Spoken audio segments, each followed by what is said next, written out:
Unissons-nous, peuple congolais, la main dans la main, pour bâtir ce beau pays, le Congo de nos aïeux. Unissons-nous, peuple congolais, la main dans la main, pour bâtir ce beau pays, le Congo de nos aïeux.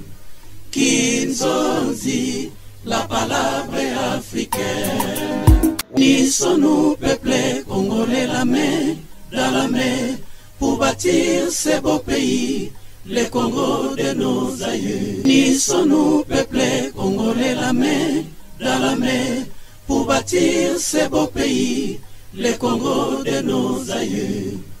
Kinzonzi, la palabre africaine. Ouais, dans le monde entier, partout, Nancy, Boyora, Kibino, Moko, Kalate, Babikin. Voilà, merci mesdames, mesdemoiselles et messieurs, chers téléspectateurs. Nous sommes très heureux de nous retrouver aujourd'hui à travers ce beau numéro de Kinzonzi Plus, votre émission politique à laquelle on essaye un peu de parler Congo. Il est vrai que le Congo, c'est comme je l'ai toujours dit, a pas mal de problèmes sur le plan politique. Mais n'oubliez pas, aujourd'hui, l'actualité reste dominée sur les élections de cette année ici. Il est vrai qu'il y a beaucoup de gens qui sont en train de penser qu'il n'y aura pas élection, mais tandis que le président de la République, M. Félix-Antoine Tshisekedi de Tshilombo, il est déterminé à organiser les élections au mois de décembre ici. La situation de chef spirituel Mwanansemi s'est aggravée. Mwanansemi est entre la vie et la mort. Je pense qu'on a fait appel à sa fille juste pour la surveillance de son père. On va essayer un peu d'en parler à travers cette émission. Les dossiers Marcelo, Papa Wemba et Kinkeser Emeneya, c'est déjà au niveau de la justice. Je pense qu'on va essayer aussi d'en parler à travers cette émission. Comment les candidats sont en train de se préparer par rapport aux échéances électorales. Nous avons invité aujourd'hui M. Lomumbedi. Avec lui, on va essayer un peu de parler de ses actions. Qu'est-ce qu'il est en train de penser par rapport aux élections de cette année ici? Et n'oubliez pas, on va parler aussi de ses actions. Et à travers cette émission, si possible, on va parler aussi des récupérations politiques. Nous avons remarqué que dans notre pays, il y a certaines histoires du gouvernement, mais c'est un peu récupéré par les différents candidats ou encore les différents députés. Je l'ai vu quelque part, quelque chose que les gouvernements s'est engagé, mais vous allez voir qu'il y a des députés qui sont en train de mettre des banderoles pour parler de ça, soit disant que ce sont eux ou encore c'est grâce à eux qu'on a réalisé cette histoire. On va essayer un peu d'en parler à travers cette émission. Dossier marché de la liberté. Avant-hier, il y a eu trouble au niveau du marché de la liberté entre les agents du marché. Pourquoi? Puisqu'il y a eu un problème de l'impayement. Il y a des arriérés de salaires au sein du marché de la liberté. C'est la raison pour laquelle M. Lomumbedi, en tant que leader d'opinion de ce coin, il va essayer un peu de nous en parler davantage à travers cette émission. Mais n'oubliez pas,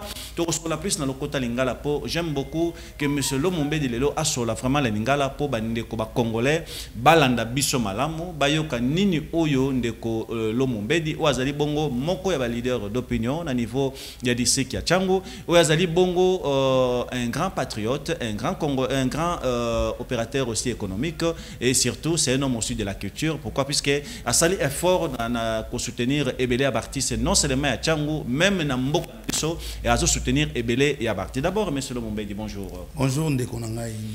Boni, vous allez bien? Tout doucement. Très bien. Alors, Toyambio Lelo, pour tout solo, solo Ebele. On a l'ingénieur solo, on a le quota. Est-ce que ça va vous déranger si on parlait en lingala? Ça ne dérange pas. Très bien. Na lingito sur la Congo pendant le quota lingala pour mutunyo alanda biso malamu na makamunyo so yokoloba lelo na likambo etali maponamia ane oyo. D'abord lingaki oyebisa biso mamuke ndeko Lomumbedi. Baso bengo lelo le baoba. Raison ezali nini kombo wana uti wapi? Merci Nixon, nizaka le rôle ndenge ba pesi yo pe prénom na yo ambassadeur. Donc on a vraiment un commentaire té mais au lobela kombo ya biso na banchangu eza pour za ba vrai hein toza vraiment ba natif yawa ya ko lobela mingu te za te yebi. Merci. To le bam historique ya Lomumbedi. Et ce qu'on peut un espace à 2 minutes, Lomumbedi à Fandawapi, à Salanini, na Bomwana naye, puisque j'ai appris même que au Lekapé na recteur wana ya musique, il semblerait. Merci. D'ailleurs, pour na informer au passion na ngeza musique, na lingi musique mingi, na parcours na ngapé, ninge to ba jeune to mekarape ko sala moi. Makambo na saluer venanga titi les valois en passant tous aki wana pas du tout bazana nchangu baebi tambour les valois tous alaki pe wana to ande ko meka meka nde ba jeune tout ba kolaka par après na embrasser nanga Makamunanga, étant qu'opérateur économique, n'a embrassé sa carrière politique depuis 2001. Tant que nous sommes novice, dans Makambo, il y a politique. Je crois que Nazagina va venir que son âme repose en paix. Banga Viengulu Bangampongo, Tozagina Banerombungu, Tozaki Nabavie Nanga Adolphe Onusumba, na ICP, on a un parcours politique Nanga, Tilelo, Tozana, autorité morale ou raison les lois de la forêt, na nous les Congo, Tozali alliés Ningona, ya AFDCA, ya Emogo le professeur Bahati Lukwebo. Donc, Nakata union sacrée quoi, c'est un peu ça. Merci. Comment vous soutenir l'action du président de la République aujourd'hui, surtout dans le district Nayo, tout le monde banzela Robo de Salama, il y a Dokolo Kimbanse qui Misala de Salama, et puis on va lancer très bientôt là, Misala il y a Kulumba, et puis à niveau il y a Sep Congo, on a lancé aussi des travaux. Comment vous êtes tenté de soutenir la vision du président de la République? En tout cas, coup de chapeau na Mukunzamboka, na longoli respect les sous na Yemoko Fati Béton. Donc 145 territoires en marche. Les lots on a martelé na Goloba, donc je communi na sali na profiter na Isayo, na organiser ba combat ya catch dans la 3e édition pour na sensibiliser la base et puis pour ça la noce pour deux ans na tronçon ya makasi Izam aéroport ils abandonné. Je crois ceux qui ba image ezali to ko balancer biso asbela nous les Congo to telemaki pour nous omona ba na hémicycle bazo ronfler 145 territoires eza idée moko génial mais chef de l'état a qui ko embrasser nyo sombala moko te faut batuba souffler na litoi. Donc ngapi nazo souffler na kati ya asbela nous les Congo tronçon ya Izam aéroport ils ont abandonné. Je crois que Betagimbela na lekina ba RTNC partout on a organisé même concert de Betagia bal populaire na mapela to benga ki wenge musika eza orchestre monene we ranson ay ko apprécier to na message kaka moko oyo biso asbe na lule Congo ngana za le coordonnateur ya ville ya Kinshasa ya asbe la lule Congo tozo marteler na likambo ya Izam aéroport potala ndiko nanga Nchangu eza district maire eza na district mo iloba malwa Nchangu te et puis toza frontière à monde comment to kozaka na nzela moko route pour gender aéroport ya moko or nzela ya makasi we ko ide biso elongola biso na bambouteillage ezali Izam aéroport yango moni biso asbela nous le Congo to yaki tozo beta mbela pour bato bana hémicycle bazo ronfler. C'est un peu ça. Ok. Aujourd'hui, Tchangou a au moins 18 députés nationaux. Tchangou a plusieurs députés provinciaux. Mais Tchangou est demeuré toujours pauvre. Et nous avons dit que Tchangou a des difficultés, des problèmes. Est-ce qu'on peut dire qu'il y a une cohésion entre les leaders politiques et Tchangou a raté? Merci. Moi, je crois que les lots dans l'institution d'Engezo Kambama, il y a un exemple mingi américain. Américain, dans mon arata, mboka za na mobulu, balobana malamu pona mboka na bango. Tozana défaut moko. C'est clair, on a un pasteur, tout le monde a dit que nous avons un ambassadeur qui a dit que nous avons un bébé. Donc, tout le monde a un bébé. Et là, il y a un malamu pour mboka, malamu ibima. Nous avons toujours malamu. Bateau bazana na kati ya hémicycle. 5 ans et 50 ans. Tokomi na suka. Je crois bilan na bango, ya biso ya Nchangu eza nango négatif. Pour ce total, on n'a rien profité dans 145 territoires, pour profiter de l'Oromogoté. Mais entre-temps, chef de l'État a une bonne foi. Il y a aussi la Banzela, il y a aussi la Marambo Belé, les autres zones développement, il y a Banzela, il y a Tronso, il y a Mounene, il y a besoin de Tchangouizananu, Izam aéroport. Donc je crois qu'il y a un secteur P, il y a faute, il y a histoire de Zolobela. Ce qui est total dans l'ensemble, Mouté Mamabé et à Portagelogoté. Tous les chances dans le district de M. Nchangu comme on a 19 sièges. Mais ceux qui sont venus dans 19 sièges, on va mieux dans Nchangu. Mais ça l'a bien. Pour nous, on va valider dans Nchangu, on va postuler dans Lukunga. Pour nous, on va Lukunga dans Nchangu. Et nous, on va l'accepter. Bino mo folo on a monté à Mabé. Et nous, on va l'accepter dans Nchangu. Mais la Constitution oblige aussi. La Constitution est péquée si vous doutez qu'il y a postuler dans n'importe quel milieu CPL. Conscience peut faire jouer na nenga mabete au lieu de quatrième fois il y a aucune échéance électorale c'est-à-dire yo moko poko se reprocher ndenyo ezapa na yote ndako la raté oyi bo changer tolté ba che pose la oyi bi musala ya député zani musala député zali oza avocat ya ko wana ta musu ba transformer en millionnaire a député zatin ezali ndo za l'avocat ya ko wana et molimo ba ko pesa yo ko sala nzela te mais défendre ko na yo pour lobby place wana za la malamu pour lobby et logo bango ba loba te na hémicycle muto ba oza na musique les ayo député ba poni. Donc moi contradictoire ezali. Bandi ko muso mona akomona nde aye kozwa bomengo na kati ya hémicycle mais abosani musalo mais c'est ça péché. Donc na ndenge ya malamu tozo limbola. Lelo eza kinzonzi. Ndiko na soto bi vérité te mabe. Eloko ezo boma eza haine. C'est-à-dire bazomona muto so komi place on dira bongi. Non, députation totali yango tantango bato mobutu. To mona ki lelo yo tant régime est changé. Bato na musupe na ndenga fote baza stabilité. Donc ça va biloko ele kaka. Émolument des oboma. Mutata na 21 000. Ceux qui pensent enseignants zaki na 21 000, ils ngoza na bien pour na ko équilibrer. Émolument non, kolba ku tona te to ko la ça va faire te. Biso to ko kine na musique na beteli yo tsinga na mbrasa carré politique depuis 2001. Oyebi patience ni nazana mo. Nakuta na mambo ebele la fois passée biso zaki eli mais basala ki biso ba tricage na nenga kinga kati. Oyebi ningi salaki to ko lo ba vérité. Ponga naza nazolo ba lomo mbedi galanja msupe ba fotana bango yote au kosela ki ba prévezala kati lelo po banda ko luka ba chambre noire na ngazaki national na provincial nazana ba PV lelo ya 7800 voix oyo kaka ngana zoki ya ba témoin nanga na lo bango pona ko lo te yo na nenga fote bon ozo pe micro balader okitia toza maboko pembe to wana témoignage mabete na secteur na nganchangu yango mikolo to wana indusaka ya lomo mbe de galanchangu donc ils allons 1 + 1 = 2. Très bien. Contredire na plateau. Merci beaucoup. Rebike Bazolando na minute yo, je salue d'abord mon grand frère propre qui est aussi ton grand frère Didi Kinwani Azolanda Bisso et puis nazo soutenir quand même par rapport à l'initiative tomoni lelo aza parmi ba icône ba légende apprécie valeur surtout na bana changu apprécie valeur lelo na bampangi na ya ndundu lelo puisque au Didi Kinwani na sala etala mutu mona na sali yango te succès à 7 ans mais tout le monde ba massa ba ba succès ba une année ba 6 mois 4 mois et puis ali moins bala moko. Alors aujourd'hui Lomombedi, dites-nous la vérité. Nini oba député oba zalelo ba salité oyo yozo linga obongisa to o corriger pour na lobby. En tout cas merci. Oyebi la difficulté est énorme dans le secteur na biso ya Nchangu, on dans le secteur ya Nchangu, tozo contrôler ngo, tozo en cas de Asbel à nous le Congo, ezalwa lisu liko lisu. Je crois so tozo talango, to lo balikambo eza palpable. Na ndenga fodi na ite so za na Nchangu, ba députés nationaux aux 18 députés nationaux récents. Baza wapi on? Nanchango mwana baza wapi? Nazulo ba nationaux baza wapi? Et comme aka pembe nde ya milulu ba apparaître. Ko biso za Asbel nous le Congo tozo bunda biso moko to bunda biso moko na lobela Nchango to le ba media. O sala nini? To beta mbele ya tronçon Izam aéroport. Ezé le côté. Et c'est ba député on ba ko lobela ngo te poza na kata Nchango.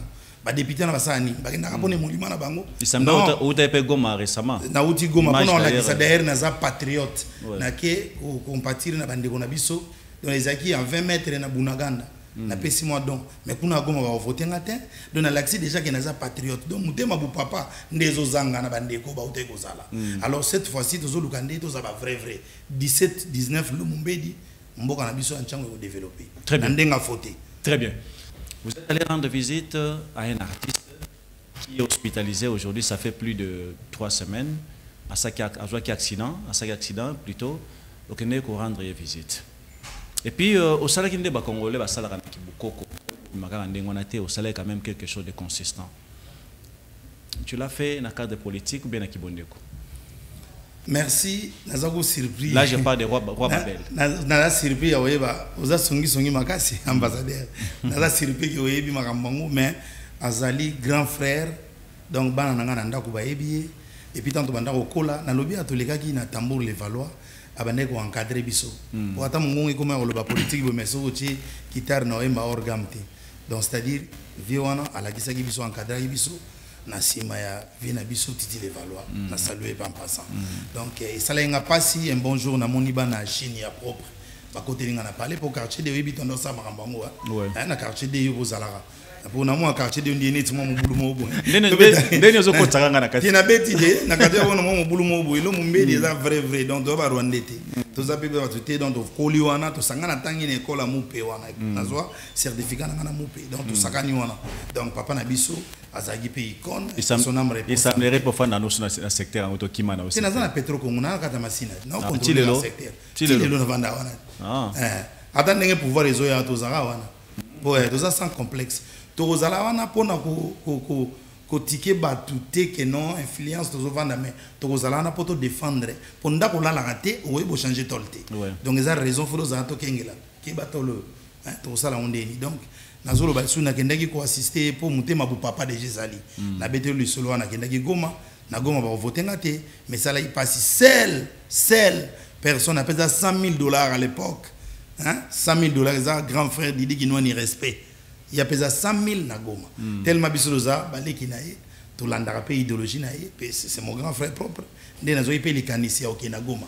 Na moi na sima na ngopo ndiye ba député musu balandi na moni ba député mo okende. Mais ngana kene na député te nazaka leader d'opinion ya changu, mais akena na goma. Pona ko la gisaka non to zana Asbel à nous le Congo, et ça pour na 4 coins à Congo. Asbel à nous le Congo nous appartient. Na kende pe kota la grand frère na ngapona zaki informé automatiquement na ko zelati. Na komi poto biso za bato lelo to zoluka ndenge ko atténuer mo PPA. Ya zaki victime ya bakuluna. Donc, ce que je vais mettre volontaire, c'est déjà idéologie. Pose tout na sali trop, na changu, na sali trop. Na hémicycle, mais il faut perso. Donc, il y a un qui a visité pour te lancer un message, pour atténuer Bamakamboana. Donc, ça qui penda, étant que papa, étant que grand frère Nanga, ça qui penda monter mon papa pour nous assister. Merci. On va parler dans nous le Congo par rapport aux actions. Quelles sont les actions de grandes envergures déjà à nous le Congo vous avez réalisé? Et dans une image, quelque part dans la famille à Babia. Est-ce qu'il y a un cadre à nous le Congo ou bien est-ce qu'il y a une relation personnelle? Je crois qu'il y a un cadre à nous le Congo et puis une relation personnelle. Donc c'est vraiment un cadre de la famille. Mais et puis à nous le Congo nous appartient. Donc il y a des gens qui ont Congolais. Les Congolais qui ont des Libanda. Sauf que les Libanda mboko mona ki Congolais. Mais si vous avez des Tchango binoto ini pour simba 19 sièges wana bana Tchango mona ba contre boule éteint. Ça la contre boule na makambo ya makambo suka kuna. Mais jamais au côté de cette idéologie na yo moko mona secteur au combattre donc olingi mboka na yote. Très bien. Alors ndeko Lomombedi to kota siko na makambo eza trop important. Question na les alliés à débat. L'homme dit que na ba komi lokola ba bandal ba kasavubu okomona ke ba yi politique ba sala même ba association ba sala ensemble pour na ko lutter pour na ba problème ezo concerner ba commune pe ba district na bango. Mais nous avons constaté na district na yo au contraire les députés ou les hommes politiques boza ba ennemis bo fanda la place mokoté et puis de deux choses graves. Il y a des conflits même internes entre vous, hommes politiques, surtout dans la commune de Massina. Ça dit à quoi? En tout cas, merci. Moi, je suis contre ça. Biso Asbel à nous les Congo, tous en la fraternité d'abord. Tous promouvoir la jeune, mais avec la fraternité. Donc, l'homme dit Teye Mogo égale la fraternité. Donc, nalinga et nazanga ennemis na mutute acteurs politiques tout azawana ou azana chango lo bagazana conflit na loba na yemoko. Na conflit na mutute et puis toko sala ngo na idéologie yanga pour dozana 8000 to misika 3 photo pousse na biso tout pour to sala force ya njango toko za binemité par exemple les le tozana ba siège belé na ba district tout comment to gotika ba étranger ba yenango ba haine ba contre boule il faut longo et ça lancement na zoloba na cadre Asbel à nous le Congo il faut dozala ini la fraternité et régner so ibiloko ani bandaki ebi turo yo na ndenga fote batutu ba waya na nchango boy ba contre boule les alliés pour na ba maman na ba papa ba yebi nani yo ba kozala nae pour la 4e fois il y a voter baza une expérience donc baza na conscience ba yebi que non muto akopia biso mbongo to kodamena biso mena irne il faut muto ala la wana pour longo la tol mais il faut aussi soutenir biso tout ba leader d'opinion ba leader politique ba leader to zawana to sala union sacrée bozo mona idéologie à union sacrée mais union sacrée fait quota et s'intégrer partout pour union sacrée à la force sali. Vous comprendre donc ba grand leader tout bo sangani bo développer mboka na bino oyebi pona ko sangana eza eloko moya ko sangana ngoti mais avec Dieu nous ferons des exploits ce qui de sangani biso nyonso secteur en chango ezana autant à vie Didi Guinouani so ke na ba grand homme d'affaires so tan kombo Didi Guinouani te segema trop autant à vie na so Serge Kasanda so ke utangi bango te bazaka na kati en chango baza bana chango ba palé na bango ba papa na bango ezana chango donc chango za district mo ezana ba valeur belé donc tokoza districté ke batu ba mona biso ndie biso moto yoka na kate biso mondie tozo wela ba ki leadership ba makambo belé te na azbela nous le Congo to ina idéologie wana toko atténuer yango na yebi eza pasi mais e osimba nango unité wana ozala ya union sacrée de Nchango ozo banga te lelo tala mineno lelo na Nchango ka bata minene me bato ba na Nchango comme ba candidat bozana bo misara 19 députés à Pamba mais boza déjà plus de 3000 surtout parmi bango et belé bauti libanda Nchango na qui même prince Epenge pas ça je serai d'ailleurs avec lui ici alors ça peut candidat na national pas na yo na moni Elombe pas ça candidat kuna et puis Claude Maluma baza ebelé baza na kata secteur kuna so banga te bon nga vraiment na ninga mabete na ebisi yo tina mbrasa carrière politique depuis 2001 avec l'expérience que j'ai na mona ngam to bangisa te na mona pe logote et puis bato faut prendre conscience nous sommes conscients de notre devoir boyo zarawana te tolobi to un problème cette fois-ci batu ndet ngani ngeza boye batu ba ebisinga biso moto délégué omoni slogan wana na bosani pa chopanda muto no be pa chopanda bazaka slogan wana ya lomo mbedi gala Nchango donc c'est-à-dire eza slogan oyo batu ba mandatenga hein donc base belo aminene donc ils ont un secteur en tout cas l'homme mbedi avant muta uta sulukunga ou bien uta funa ou bien uta wapi azona signature pa na yo pour ya kuluba na Nchango po to boyi na biso muto ala la kawate aya bazo yo ka muto azolanda na ebita argument ba koya nango ba kuluba nini po biso to ke kuna te muna mutaki pa na bango pour défendre po ozala avocat ya kwena yo yo za Nchango to linga na lwengi bonde na ta normal mais pour besoin d'avoir victime donc olinga soute ba ba trafiquer Nchango na olinga moté yango moni slogan ezali l'homme mbedi gala Nchango donc deux fois te so za lukunga za wana kuna ko na Nchango te po biso 19 ata boza combien 19 cette fois-ci ba mama ba ebisinga étant que porte-parole na bango ba ko voter na bango ka bato ba la na bango donc so la wana te ko yate merci l'homme mbedi exception en vérité lelo ne salaire que la fa passer au katana et puis ba erreur ngo est-ce que on modifie ngo te na zoki ba voué belé zaki tricage te yo ebi yango tsunga zaki tricage o ebi loka ba FCC zaki wana blo akinga kati wana ba contentieux politique ba contentieux lelo yo bani wanga na kinga kati menga na viva wana parler na te na viva kuna te na viva na tikalo vivre kuna tam kolomo te sauf na beteli yo FCC ndenge ya memaki ezaki ba nomination te au moins na mboka na temps normal lelo poto zala po mboka na besoin na 54 différents minéraux eza paradis ce que lelo ko sanga biso eza légitimité. Donc, les labiso ballon mbé do bimi, batie mudu mwazo ki 700 francs na place na yo, et ça qui passe. Yango na sepeli, na ndeko azo kamba, papa kadima, na mona ki message na lansaki, ezalaka ndengwana totika on a ba prière et demeurer bongo pour pouvoir légitime et persister. Vous allez béni moti n'a pas l'idée donc on a essayé de limiter on a industriel aux zonga pour une idéologie déjà chef de l'état tout moni ici na maluko zongi donc légitimité nde tozo senga donc to ya wa muto abimi abu makambo esili batangi na standard bo batangi babu biloko na ye azu ba voix na ye ya te biloko to luka serveur central ba sali ba te donc 12 on est aux soutenir na politique pour na légitimité côté vrai je crois tozo la béni et là on est impressionné de plus na union sacrée aujourd'hui tandis que population zo là tongo midi pour yo on peut sur le rappel population oui, moi social le oui. Président de la République l'a dit hein oui. Moi social justice oui. Pas je crois c'est pas facile il y a changer ce qui beaucoup n'a pas à ta France les locaux vont dans l'institution parce qu'il y a des siècles tout temps on a la révolution française et ça qui fait mais notre zolo belango donc ça qui facilité donc au moins bison à côté de route qui wana hein tout na ba implice 4 tout na ba désordre belé ce que tozolu ka toko tapinda donc tozana envoyer à développement il y a déjà un changement pour gratuité école les alliés gratuité maternité il y a déjà un changement ba izine komozonga pour tozala na défaut moko makasi oh lelo eza Jean Kozal même ya bakoluna eza premier pillage donc limité on a banda ben limité industriel mais lelo so ke limité industrie tamoko zate misale banda ko luka batuna kisasa tozongi ba ne 80 81 il y a 3 gants. Les autres comment le système netinga pe natika na parler gomoro 90% vivre bongo to mo trouver normal or ezali na yo petit gomoro nazolo banga za kinois na s'intégrer penza na l'esprit kinois naza 90% kinois et puis 90% changwe na bina mwana nchangu ya obambate na mwana nchangu yo yebi don na passa école primaire école secondaire na diplôme d'état na bambou dona mwana ya masina ya vrai ya obamba masolote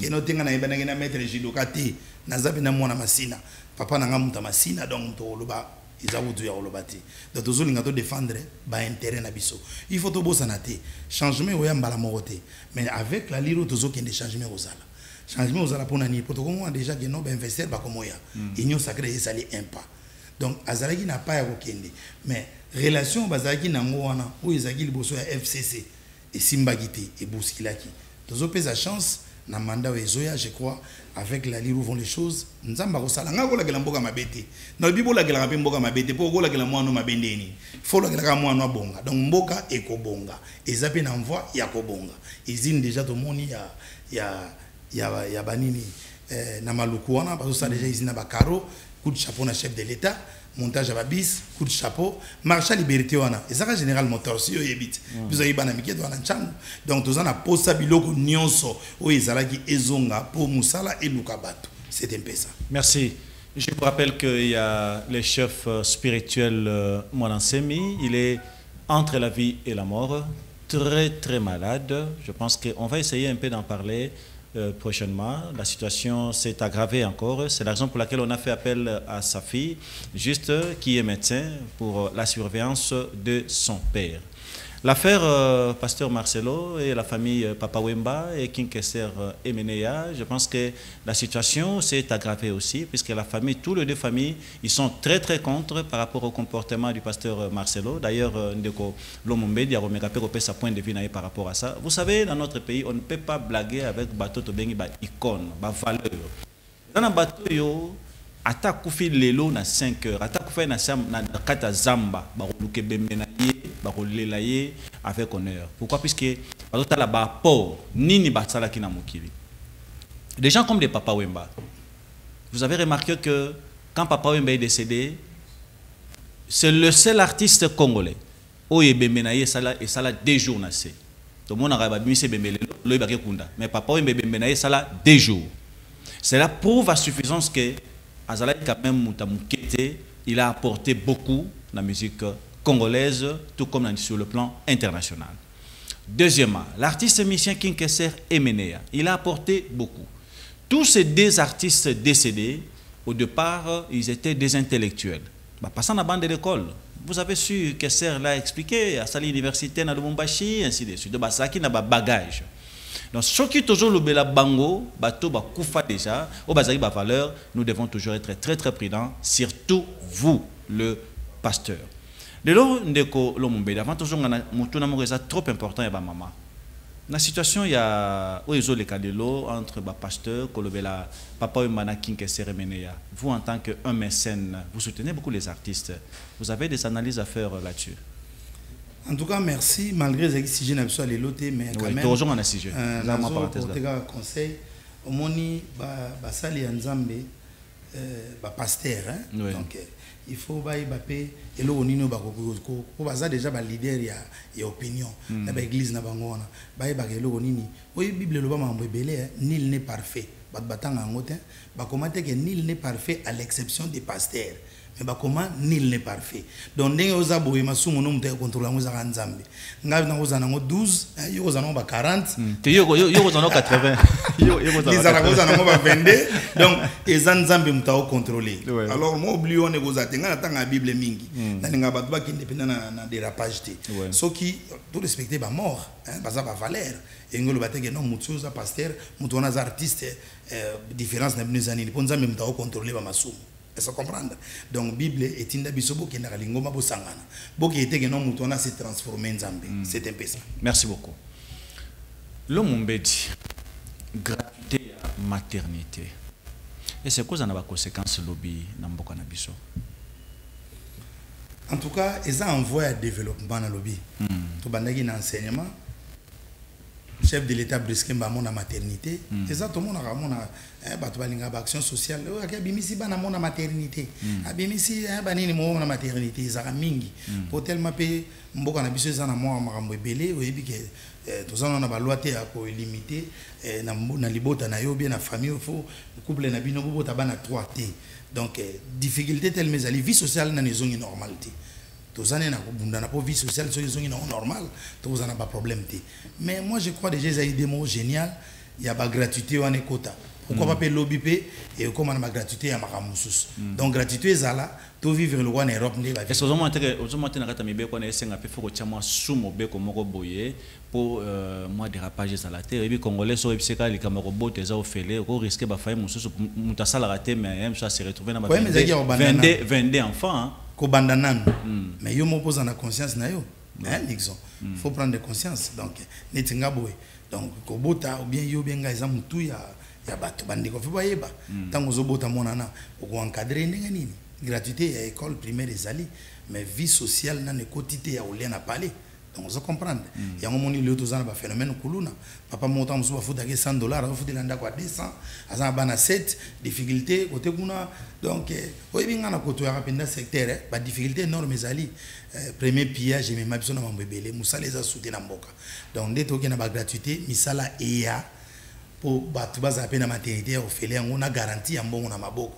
pour bako mwana obotama mais ko bokola et vous en a parlé donc suivi on est aux alatés donc c'est-à-dire moi je crois ndenge déjà chef de l'État admisi boanya malamu accompagner on a misala kapoya donc investir baya limiter zonga limiter industriel zonga donc bloquer zonga belebele biso na Petro Congo tozaki na ba Livia tozaki na bloquer belebele zonga otile lo eza abandonné donc wanande et ko développement mboka ponanga ezaka ba kala ka batutu bazala bien na ba salaire na bango ezalaka te que non vrai fonctionnaire député yango na mona batutu ba okende na députation donc les loto bapé enseignant na munganga azomo ilogone ezala équilibré pour ba père kala na bosse en tout cas na oloba trop ba papa na biso kala ezala zaki sentinelle ezala zala ki kalaka ezala zala ki nani mona bango bazali na mapango mais les lots génération locataire voire même ba député provinciaux belebi bana ba palete donc ça on contrôle nous les Congo to contrôle donc moi vie on est zonga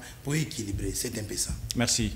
Avant tout le belalikambu il y a scolarité sur le plan éducationnel puisque nous sommes dans les social ndé besoin population ndenge moko abakti sayemba ki yango peuple azo senga nini peuple azo senga altambola malamu alia malamu alata lelo na cadre social to le bela phénomène moko est trop important phénomène 100% na école oyebi tango yonanga totanga ki zalaki bo présenter 17 personnes mais surtout ki bena bano bazui 8 10 bena ba 4 ils aura 5 très bien na école primaire 28 5 4 zo na école primaire tant autant ezaki pe sur travail malam moto reprendre chic pour ngana dina yeba na doubler na deuxième primaire pe na bandela ka pe chic pour na noki ma chic trop ba période wana mais lelo na ba école bana ba katana souté surtout même école primaire bana ba katana raté ba école nyonso zo mona soko na école mo ba présenter ki 4000 na moni ngo na école ya candidat mo na quartier 3 Masina azaki na 4700 finalistes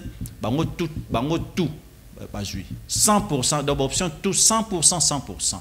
Est-ce que vous condamnez cet acte par rapport à l'éducation ya bana na biso pour Congo ya lobby to lobreza na maboka ba jeune les jeunesse ango eza déjà sacrifié na minute ba otanga so malamu te ba otala ndeka ba phénomène 100%. Merci, je crois eloko wana osugi ka na école privée osugi na école humanité mais au bosani ke na université pe tozana baka au monde venait universitaire et beaucoup exaucité donc babaka wana eza mabe faut comprendre on peut pas terminer l'année il faut terminer les études sur confusion on a fait longwa pas basi ça pendant chic que basi lisane et c'est le mot très capital il y a pas trop de commentaires il y a on a même la justice état de droit lingue vanda na moni na sena saluer kutu procureur général biso ya mboka donc na moni benda ya zakanga na yebi na ba témoignage na ya zakamuta sembo bacha bato baza sérieux bacha bato baza na notion pour corruption peut bi ke muto benda soki asisa ki na asisa classe te za corruptible pour ba notion musu na kati zate na yeto zo ba mabe donc c'est très important biso asbela nous le Congo toza on a pour promouvoir ba jeune jeunesse ça venir ya mboka Donc c'est-à-dire que bon ma jeunesse moi on a éminé au comaté au PC diplôme d'état en 83. Ils ont raté. Faut que moi suiviez ça là. Je suis contre ça. Na ko betela ma boko te pour na linga mboka na ngai. Maintenant to saningo dozo détruire de plus en plus mboka. A madana université leki neka ndingo wana. Na ba branchement ba benga branchement ka bongo bumba la mo pe magistrature o justice des bien ndengani. Pour muto aza na notion te na muto. Donc ils ont bloqué totalement. Merci. Tout ça la clair aujourd'hui. Ndekolo Mobeti. Nalandaki bandeko mo ya IDPS basali ba commentaire na bango. Basali mo ba critique na o bazomo na gouvernance ya monsieur Félix Antoine Tshisekedi Tshilombo. Mais ils sont de l'IDPS, ba combattants. Aux en akata union sacrée, soki balobino de loke o sala mo critique muke o zomo na kezo marché pendant malamu te zo senga fomo konzambo ka bongisa ko za nini surtout na district na yo. Merci, mais tout le monde. So les téléspectateurs baolanda biso bazo comprendre que tout le monde na vrai na pour la population. Na 90% de la population pour ngamo na vivre na cité, na vivre déjà ba réalité. Tout ça na problème à liboso vie sociale. Vie sociale ndi loko tout munda na vie sociale na habiter na zongelo lisusu poza loko zo lingana loba mais na lobaki.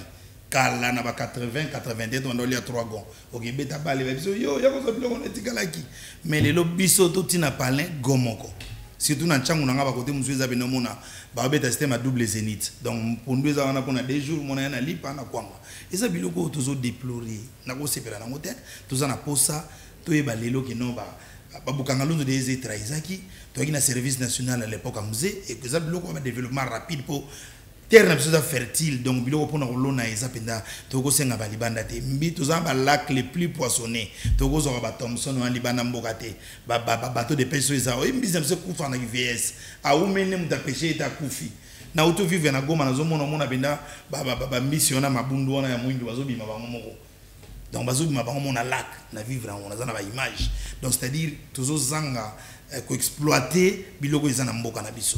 Donc, ce qui pensa boigner côté, to vandi penda poser, je crois, tous en la solution y a bien pour la vie sociale. Donc, critique les alliés, mais tout le bien ou bien, changement y a ramba la moroté.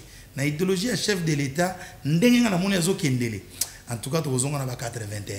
Tu repèses chance na mandat ou ezoya, vie sociale à batou, et ça la bien. Et l'eau quoi li bosso vie sociale. Très bien. On oublie comme vie sociale. Le Congo est un pays très riche. Richesse à Congo est allée partout. Na sala expérience moi on a eu ma belle, na simba on a liboko, na tiango likolo ya batol, na nguba, mbuma nguba na tia na kati. Après des jours mbuma nguba na iboti. Sous-sol à Congo est une richesse mingi, même sur le plan agriculture. Pourquoi ça besoin pourquoi le Congo souffre? C'est la bonne volonté? Bon, c'est pas la bonne volonté de ça le rôle moi si moi qui togo mingi batu bazo ba mabanga. Na yoki masolo ebele otozaki lelo tozolo bankita na biso eza mingi na est je crois au monde ndenge lelo na utai kuna na vérifier ki na talaki ambiance bat bazana ngwana ba étranger on a baza utiliser nous avons 54 différents minéraux sur les 55 au monde donc ils a paradis donc batutu bazo envisager mboka na biso c'est ça les vraies raisons oyo batu balingi de los à la développer mais na diplomatie au nom mon chef de l'état zo kenango to zonga lokona na 1980 pour na 80 biso za bana miki to ba jeune to ndoko mona ndenge vie sociale ezalaki to ko senga ke zonga ba daipen wana tu ezonga pende ya normal limité industriel ezonga ya normal pour to zamboko to ko defelo ko pa mutute ba ndé ba ko defa pa na biso donc occidentaux pe quelque part atika biso à l'est donc ça le quoi ba moni moi si moi qui toko ba tout bazwa wela idona beja kaka donc Congo ça le quoi dona beja mais avec des prières to sambela pona mboka ba pasteur baza ebele donc to e ba ndenge nini to ko récupérer pouvoir na biso pour biso moko comment mboka le quoi Qatar et organiser coupe du monde pour na Qatar mona soit ici classe ba pesi mutuka ba pesi ndako mais baza bilo le quoi bisoté ba na pétrole biso za 54 différents minéraux. Pour prendre conscience avec Dieu, nous ferons des exploits. Et ça slogan ou bien thème mot na linga mingi. Donc to bonde la nzambe po to mirtuiso tout ba congolais to se retrouver dans 54 différents minéraux wana. Pour mutu tout na coin na ye azala bien. Na pi exemple sur ya DFMZ que son âme repose en paix. Biso na nchango atikila biso ma 3 mois bo futa maité, 3 mois bo futa couranté. Courant pe katanate, mai pe katanate. Donc, le chef de l'État, donc ils ont l'accès à un besoin de richesse pour défier ça rapide monter l'autre côté, TKP l'autre côté, à TKP nyongoté. Donc c'est le mot faisable. Donc c'est le ça manango. nayebi ki na lingambo kananga donc on y arrivera. Merci. De Colombe de ça ramino sonité le lotala que député moisane mona changote mais il y a eu pendant marché liberté en otage a dirigeant ngo azoko engagé batunenga lingi azo longola pe batu je cite l'honorable Junior Lembalemba. Et puis ça ne vous dérange pas Nzela Kimbute Baby moi ça Junior honorable Tatiana je pense aye akundi kundi mamabulu mais bino mo balide a chango kan changote. Merci oyebi na discipline na respect biso dozanango ya banda parler ya bakulutu nanga na kute na bango na ba politique baloba na ngelo moko boye na média jamais retrahir homme politique pour lobi pe ya okoma yo masolo dozanango ebele na koloba te mais néanmoins nazo déplorer makambo na mutako ndima ta beta maboko yo zano topeke kana ba bloka ba village oza chef coutumier ya Bulungu comment ba vanda na ba Congo na évite un exemple yo mope oza na conscience de chef coutumier ya Bulungu mais au Vandaka na ba Congo mais beaucoup mais sa commune na yazo diriger bien na commune yo afana na par exemple pour ba zonga na makambo ngoti jamais ndako la la raté o ba place to le tangaka donc il faut là wana po ba to le tangaka sinon to balonga ba to musuma douce ekoti ya ma douce zo kota balongoli ba to le marché liberté mais sorry ba vrai ba c'est l'autre. Complexe les alliés, complexe les joueurs. Biso balo mombeto sans complexe. Les Congos nous appartiennent, on a nous les Congos. Donc mbogeza biso je suis fier d'être congolais. Na ba papa, na ba maman, na ba tata moi na ba noko. Donc na bi moi na nchangu ya vrai ba boti ba para ba za na nchangu. Donc on a défendre mboka na nos a complexité. Sauf bato za na hémicycle baza ba complexé au tout bande ko na biso baza tilelo pour pouvoir na ba on est tombé cadicté. Il faut ce que baba éveiller conscience na bango, hein. 5 ans, ils ont 50 ans, et les qui si ko yo mokutala o défendre intérêt ni dans le secteur na yo babilo kwa boye bisangana lobani non c'est malheureux nazo déplorer. Merci. L'homme a commencé à faire des actions sociales depuis longtemps. Je me rappelle encore à l'époque à Saki déjà hein bobenga on ko kaba il est toujours entouré des artistes, il soutient les artistes jusqu'aujourd'hui. Il n'a pas commencé ça aujourd'hui, c'est depuis longtemps. Tant on a sa action sociale en Agnoso, ko sunga batu, ko soutenir les artistes. Il n'y a pas longtemps, on a produire Oueranson na Petro Congo na mapela, avec beaucoup de gens bayakiwana, balandaki yo pour soutenir aussi Oueranson. Tant banda ko sa dans tout ce que tu fais. Vous avez une ambition politique ou bien on a un rapport à sentiment? Théomoni qui mutema pour papa, bien qu'il leader ou bien qu'il chef babotama nango. Donc il faut forcer natirité. Hein, ça makila babotama nango. Donc na ko zo pe orchestre le roi munene wana. Hein, pour meilleur orchestre d'Afrique. Hein, meilleur artiste d'Afrique. Oh le loi auto fongola nzela poto. Oueranson le roi de la forêt, na saluer en passant. Le bega pas dans mutu na yo. T'es bon, na ndenga foté, oyebi ba orchestre tout ba envisager ko beta na maison mère. Orchestre tout. Na obi sauf orchestre tous les orchestres. Pour kuna ba bimisa pour preuve la kisanga banda ba Vero Chiro banani nana bimisi bana ebele koleka Oueranson. Exemple typique. Na ko lo bateke non pour na za hasbela nous le Congo, as autorité morale, tout lo banete. Nous le Congo. Il y a nous le Congo. Ils ont hasbel tout ça. Yango boyokani ya katane na changu akine na mboka. Même pas ça, même pas ça. Non, même pas ça. Si le gars ils ont moko zonga place na yo. Comprendre? Age pa na bango, ils ont place ya yi. Donc bana bulungu tout bango tout ba yebi que non, mwana na betu mais vuto kana boal. Yo zo banga te risque ya kutana na ezo pe yo. Ngazi za mutu moko mutu mona bangana ngate moi j'ai pas peur de la mort vous comprendre donc ne ba musulman ba inshallah na bangana ngati na mona normal na vie faut trouver ma mutu normal ça ba kambo yo accompagnanga Nixon les loté yo télé maraboé 100 batu na télé mikanga moboé 4000 personnes yo e bien mutu ozara to ngaku to silikana na ko ba imaginer buka ibungaka to lo bango ezai na neni les lotés et ça qui n'a ni les pour makambo te tozolo baka poto ko défendre milliers na biso pona linga mboka nanga na za faire aux ala congolais na ko lingate mambo belé to solino abande ko na biso bazolanda ba retenir et ça bilomo très important donc toza wana pona ko redresser place ebungaki ata 0,5% ngalo mumbedi na défendre ma belé nanga. Merci. Ndako soki ezana matanga basaka fétité. Aujourd'hui, tes frères et sœurs à l'Est sont en train de mourir, sont en train de souffrir. La guerre à l'Est, ça n'a pas commencé aujourd'hui, ça a commencé depuis même l'époque de Mobutu, il y avait la guerre à l'Est, puisqu'il y a beaucoup de gens de l'Oba souvent qui est guerre à l'Est, Bakansari Bandi, et pas Fatino. C'est depuis. Alors, tu as des sources, il y a la guerre où ça s'est passé dans l'Est.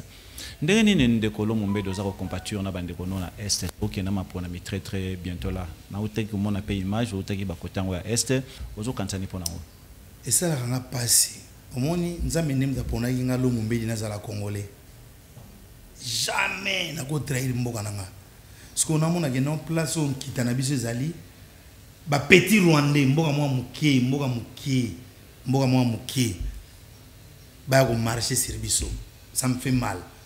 Yango moni bitumbo tozo bunda oyo. Ezala benda vrai pour trahison. Ezo utata musuka pa ya ba konzi mususu bazo kamba mboka. Tout le monde a dit ba procès ibelé na kotanga ba kombote bo monaki wana. Mais ça fait mal comment vous a congolais okendeko. Ko ça l'alliance moko po bo ba congolais. Wana benda li felo vert. To lukaka biso nyonso wa royaume du ciel. Ce que tant luka royaume alikolo et c'est na ko boma batu nde yango wana. Polome yango pona nenga pe après tout maramutu ndenge balobaka non. Nyonso do salaka tout ce que l'homme fait c'est pour son ventre. Ato ningo comme député obanga ke no zaka na imolima na poliaka. Isuko na ngana libomo. Ba minere wana tu ba wela ezaka pona kolia. Mais ko boma bande ko na biso. Na lelaki mai na miso kitinga. Na komaki je crois bo balancer ba image. Na saki effort pona luka mutazo balingala. Pour dogi à 20 km na Bunaganda Swahili ya makasi. Ngape Swahili na ebité. Des interviews on wana zaina ndeko alobi nanga bien boeli biso ba bâche ba loso ba sardine mais to vanda ka lokola ba roi pa na biso po terre na biso fertile so na lonika ma deso bo ebimi bo saka effort to zonga pa na biso na lela ki na message wana donc to bunda po bandeko na biso to récupérer mboka na biso na 80 batona ba yaka wana te to ça l'effort mboka na biso zonga lokona 1980 mais je suis optimiste na yebike osimba. Merci. Otoloba oza vraiment na chango. Vraiment na masina. Il s'agit de vérité. Apport ya ba député provinciaux bazaka misato na commune na masina na mandat o ezakini. Mais yo boza mona masina na mono na masina a des fois oui na mono ba c'est l'autre. Oui. C'est l'autre. Bon na 90% population c'est l'autre. Beaucoup chata micro balade. Ba défendre ma belleté ni l'autre. Peut-être va défendre ba poche na bango. Mais pour l'intérêt général, ils ont rien fourni. Ils ont rien foutu. Merci. Question, avant-dernière question, vers la fin.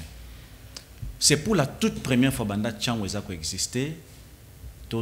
17 ministres. Nous avons été le gouvernement Oyutukoleka.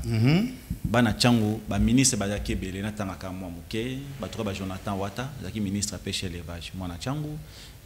Didier Mazenga, jusqu'aujourd'hui, d'ailleurs, il a toujours Mwana Tchango. Ba finance, toujours ba ministère. Namasina, il y avait au moins 5 ministres nationaux tout comme provinciaux. Qu'est-ce qu'ils ont fait de la Tchango avec l'opportunité que Félix a fait ça?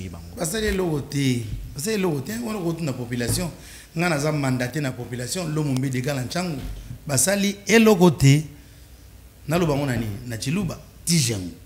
merci. Tokena Kimbantek, Balobi l'homme fait ses actions plus à Massina. Nazaki quelque part na Kimbantek, population Kimbantek bazo vivre le quoi na mboka. Maï ezate, courant ezate, banzela ezate. Est-ce que j'ai déjà atteint au commandant Kuna, soko koti na direction ya Mokali au Matingomba na Likolo Penza, vous avez déjà atteint au commandant Kuna et puis qu'est-ce que vous en pensez? Madame Mona Tchango na cadre, na biso dans Asbel à nous les Congo nous appartient. Tchango pe égal à l'homme mbedi, dans la quota déjà bakwana. Je crois que côté kuno mona bash na ngai za kuna na secteur outil na outil pe lisusu na ni na mpasa so que mona mpasa bomoko égal à l'homme mbedi bazawana donc tout monde a qui difficulté zali énorme mais ngana na côté hémicycle je n'ai pas assez de moyens faut le bango vrai so na ça la bilo mo eza focaliser place moko par rapport à ba moyen na zanango donc lelo yo soki ke ba moyen comme belé je crois to défendre le terrain na biso soki to komi 19 lomo mbedi na ba idéologie na zanango atane molima na to kotizaka poto sala ka place onano gouvernement yete et puis mbelande est important pona nini ba bandalungwa bazo sala banzela po ba député na bango bazali kuna bazo beta mbela siko ya biso avana ni wana te oliba ministre ngo l'exemple ministre ngo wazaki na vale na masina abana masina make vana gombe complexe mais dans une ville provinciale basali net siko na mito boza ministre mafana na masina non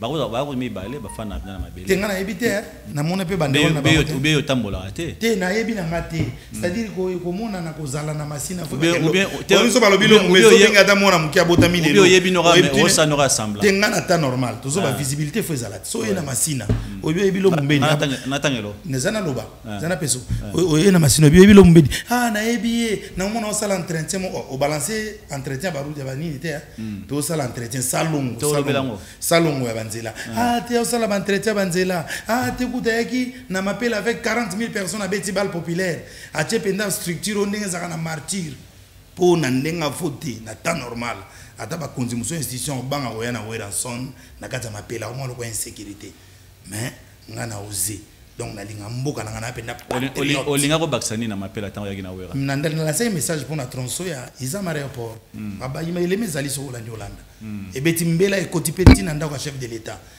donc ba uto boka déjà ba biloko na point mayanji donc c'est que boti mbuma et boti mbuma ti mutako défier mweza nani c'est asbela nous le Congo lo mombedi na zolobela na sala be événement auto transmettre moni tant nzele ko bando mona ba député musu ba yeba lobi ba tie ba banderole ndenge ba sala ba bi donc gratuité pe e komi ya bango na banderole nini pe komi ya bango te si lo ganza moko lo mombedi gala nchangu zana message ya malamu oyo ko kosa sous population te pour population za lembi na kokosa biso population de lembi donc problème ezali tout le monde a ba action vraie ou ko développer mboka na biso nchangu na ba difficulté énorme botika kolanda ba banderole ya honorable plaire ceci honorable félicite biloko batu musuzo sala mawana ezana kata ba institution sala œuvre palpable atana mo mukie aux organes molima pour y développer secteur c'est ça l'homme mbé de gala nchangu tu veux dire quoi par là 1 + 1 = 1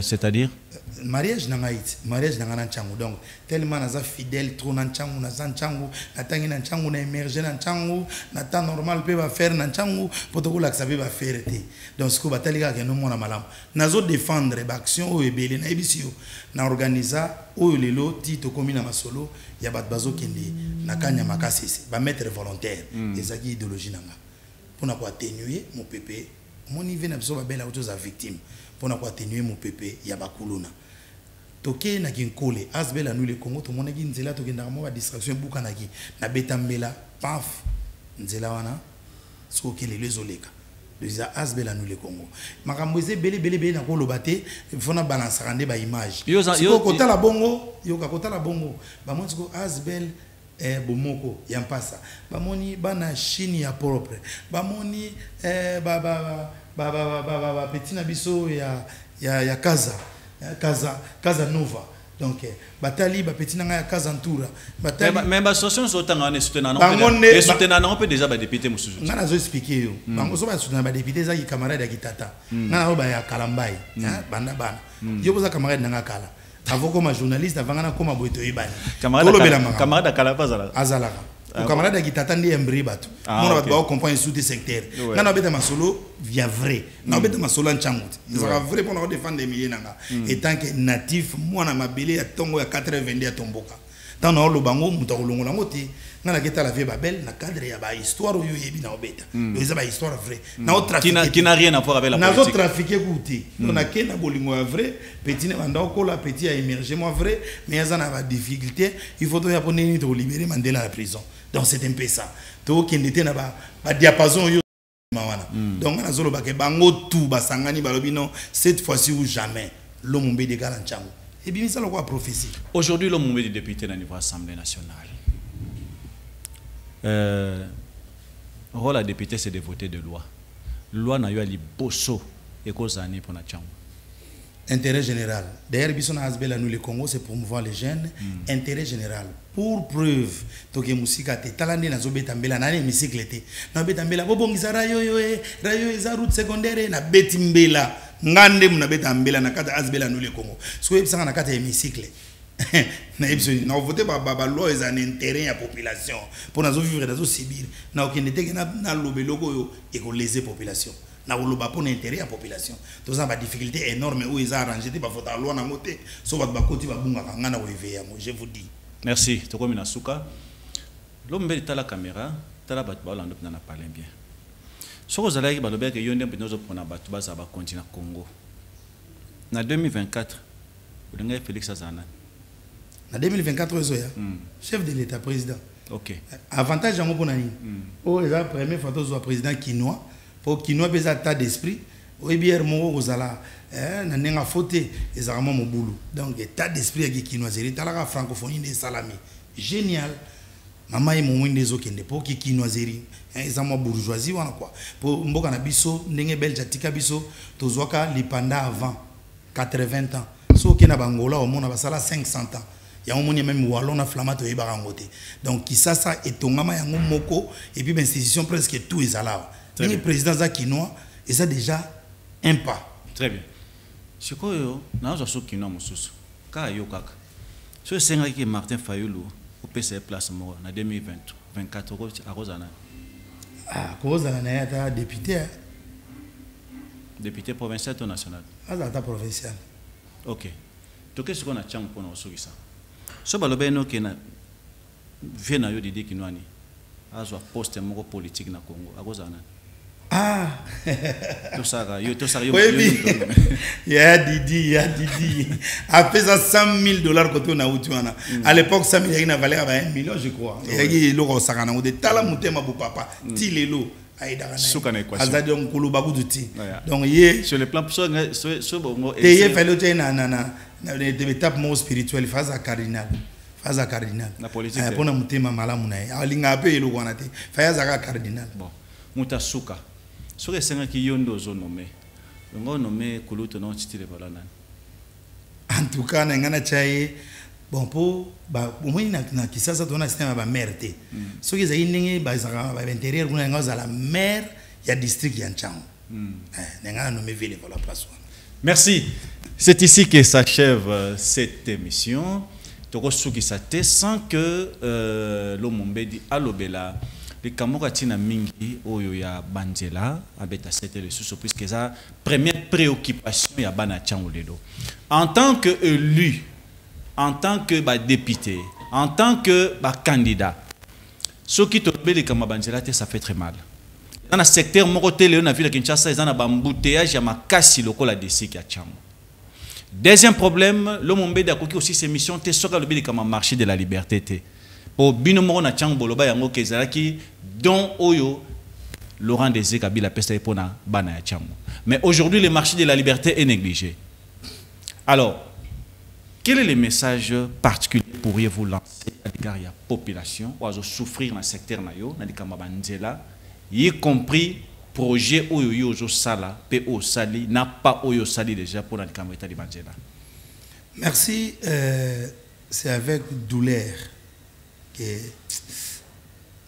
nazo yo kalikambo yo sanga pasi makasi oyebi biso vraiment tozolo bango to ba victime ya pillage tango ba pillage mona na mona kutunde ko na mo bazotindika mutuka bazoke nango zai General Motors mzee ya pisi yo pillage TTD yo ebit nga zaida je vous salue Marie 422 donc to total sikoyo place ba chango marché liberté mais ezaki organisé na privé famille à Kabila muté vendre la guerre bino tout boyebi histoire tout monde qui défend toi auto kozala responsable wana kufaki bon en tout cas il fait zonga na l'état ce que zongi na l'état comme sous plus pire koleka pour na auto il concert mo ya we ranson na beta ki wana na sima yani ya bralima wana salto na monaki et puis nga déjà kanda par rapport ndenge zaki privé nan ba commission na gestion à l'état est commis plus pire pona ko suka lisuko kende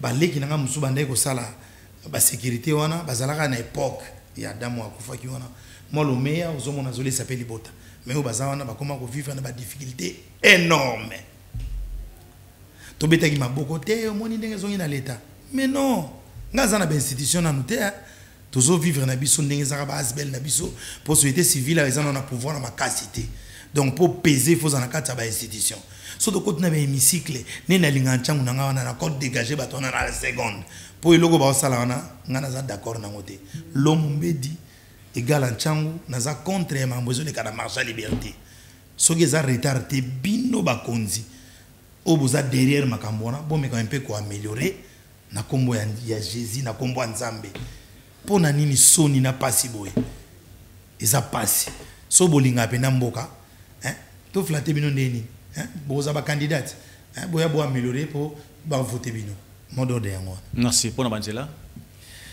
banzela ko to lobate ba comme komaka idéologie Nathalie Nzela o ya biso ba sala roi Baudouin mais non comprendre te umeli pona nini poza ki Nzela mo na Nzela moko bandai ko sala ya nini o Nzela ya côté papa na biso Gentini Ngobila ba benga ngo nini ya elengesa kasi ezaki ba même période ndeni elengesa sili o koto esilité ozomo yelo konto zoloba mais batu ba na hémicycle ba ronfler so ba gekuna na ebité ba loba nini c'est à eux pour pouvoir na bango nane e ko ikadikité ba meka ko défendre banzela wana kulumba eza ba tronçon e bo bima na eko bakisa kuto eloko ba sala te ba lobela te izam aéroport mama na nzela ya route secondaire ici makambu tout ya embouteillage aéroport donc nzele fumwami biso ba petit miketo mata très donc lelo soki otalango na ekuna ba image poto balancer je crois na roya po o eza plateau na biso na ba ya merci yaka to so lango ponchangu en tout cas photo développement ekobonga tozolo baka ke non mboka na biso ekobonga naza optimiste. Merci beaucoup, on va terminer ici. Et dans un secteur moi ils négligé na changu ils secteur artistique. Est-ce que l'homme mbed okani se rappelle bo sang sa ba musicien to ba comédien nyonso changu li boke moko puis za na mutu moko ta soutenir na bango na niveau secteur. Moi je dirais que c'est non sauf l'homme mbed mutasona mécène meilleur mécène na mikumicité oh na ko betelo orchestre ya ndeko nanga parti ya Santa mais za mouvement oyo nga mona organiser na vandi parti ko ya na plateau pour ya mbaye siko batu tout ba mona ngo avant ekoma ba bralima ba contact lo tout parti ya Santa c'est l'homme mbedi apokadero pour ça le mouvement est pas longa wana c'est moi apocalypse na betsa bango du concert wana ya koke ba mambo vrai na ko sati na betsa bango concert à koke place na sa flat na ngala mapela premier concert ya bango mibale na pese bango orchestre ni ici babel ko ko lobate na ebizio tout na petit kami balé oyo bino boko yoka donc na ko pesa ba commentaire belé pour lelo félicitations parti à Santa ne mambo yo kende mais merci na temps normal. Merci, on arrive à la fin le tout dernier message ezalika ke non totika kolakela mboka mabe loba malamu pona mboka donc mboka za ndenge mona na yo donc nazolinga nchangu mingi na lobi malamu pona nchangu nalinga Congo mingi to loba malamu pona Congo c'est un peu ça. Merci beaucoup. Là c'était l'homme mbedi. Je pense que baba zolanda biso partout dans le monde o ba rolanda biso na ba chaîne union so bo message rolanda biso vous allez comprendre que l'homme mbedi il est candidat na ba échéance électorale oyo ezali ko salema mobu oyo na national na district ya Changu. Ne soyez pas surpris, partout vous êtes en train de voir les banderoles, l'homme mbedi égale Changu. Égal. À vous expliquer en wow. Ba texte est belé na kata ba banderole wana. Ezaka deux phrases. L'homme mbedi égale Changu. Asuki wana. C'est comme si atiki batona suspense. Heureusement aujourd'hui, il a essayé un peu de répondre par rapport à ça. Nous disons merci au président de la République. Nous disons merci à tous les Congolais qui nous ont suivis. Un grand merci aussi à la légende qui est bel et bien M. Didi Kinwani. Pourquoi pas, je dis aussi merci à la fan Soya Kinzon du Plus partout où vous êtes. D'ici là, portez-vous bien et au revoir. Unissons-nous, peuple congolais, la main dans la main pour bâtir ce beau pays. Le Congo de nos aïeux. Unissons-nous, peuple congolais, la main dans la main pour bâtir ce beau pays. Le Congo de nos aïeux. Kinzonzi, la palabra africaine. Unissons-nous, peuple congolais, la main dans la main, pour bâtir ce beau pays, le Congo de nos aïeux. Unissons-nous, peuple congolais, la main dans la main, pour bâtir ce beau pays, le Congo de nos aïeux. Kinzonzi, la palabra africaine. Ouais, dans le monde entier, partout, Nancy, Boyoka, Kibino Moko, Kalate, Babiki.